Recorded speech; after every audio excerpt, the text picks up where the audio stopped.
With the price of energy, you might think having an oil well in your backyard might be a pretty handy thing to have. And if your name was Jed Clampett and you got to move your family to Beverly Hills, you'd probably be right. But if your name is Tyson Price, well, that's another story.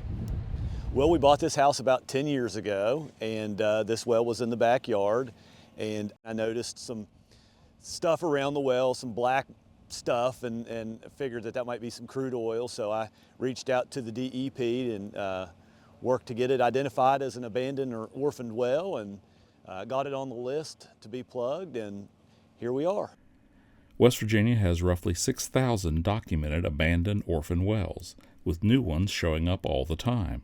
That's because records weren't kept before 1929 when the state began regulating oil and gas. This particular well was drilled in 1937 and abandoned in 1962. They're called orphans because the companies that once owned them no longer exist. That makes them the state of West Virginia's problem. This particular well was leaking oil and gas. Tests showed enough escaping gas to supply several homes, and the Price's yard backs up to a creek. I've got a young son, and we spend a lot of time out here playing kickball and baseball and playing frisbee. I've got a dog who is very interested in this particular well and comes back in on occasion. She's a yellow lab, but she comes in with black legs every once in a while from where she gets pretty close to it.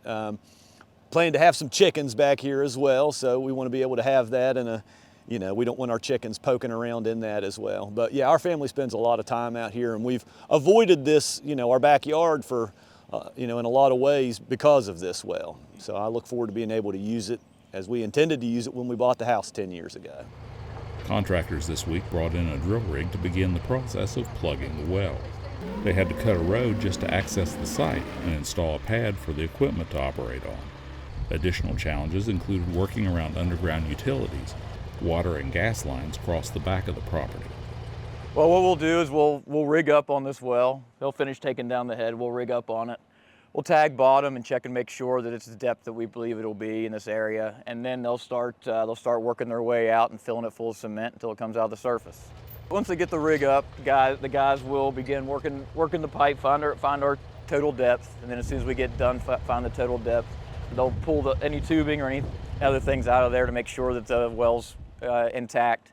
If we find holes or anything in the well, we'll cement through those, make sure. Sometimes it'll take cement, but once we got the cement, our different plugs set throughout the process, we'll tag each one of those to make sure they're in the right seams and make sure they're where they should be. That way the well's plugged very, very well and remains its integrity through the next 150, 200 years.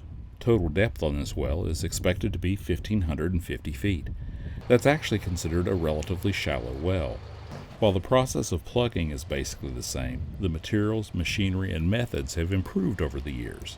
There are times when they would put different things besides cement down the holes when they used to plug them. Sometimes we'll run into that. If somebody might have stored sometimes they'll put some wood down them or different things like that, and that makes it hard for us to get to the bottom, so we got to drill through that and make sure we get it plugged from the bottom to the top.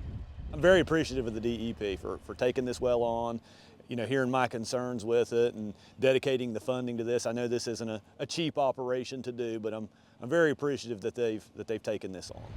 Contractors expect to be on site through April. When they're finished, all that will be left is a marker like this one to identify and locate the plugged well.